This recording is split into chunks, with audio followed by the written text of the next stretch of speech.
Hey everyone, in this video I'll be showing you how you can make a trails effect in the free version of Davinci Resolve. But first, if you're new to the channel, I'm making Davinci Resolve tutorials every week, so if you want to improve yourself as a video editor, make sure you click the subscribe button and stay tuned. Now let's begin with the tutorial.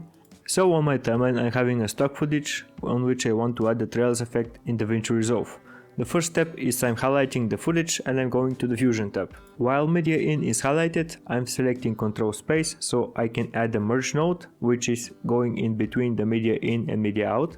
Next step is I'm clicking outside of these nodes so I can deselect them and pressing control space again, and then I'm adding Luma Keyer. And this Luma Keyer node is not going to be connected to anything, so right now I'm connecting the media in with the Luma Keyer.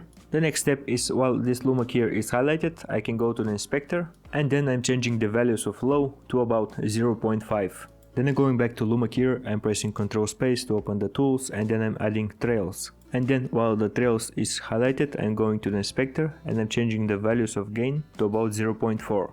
Next step is I want to add another trails node, so I'm highlighting the first trails, I'm pressing Ctrl space again, and I'm searching again for trails and then clicking on add. Then I'm highlighting the second trails, and this time on gain I'm changing the values to 0.5, and offset X I'm leaving a value of 0.01. And then our final step is to connect this second trails node to our merge node so that we can apply all the changes on our footage. Then I'm going back to the edit tab and I'm previewing the video. And if this video was helpful, make sure you watch this video as well. And don't forget to subscribe to the channel to not miss anything else. Thanks for watching and see you in the next one.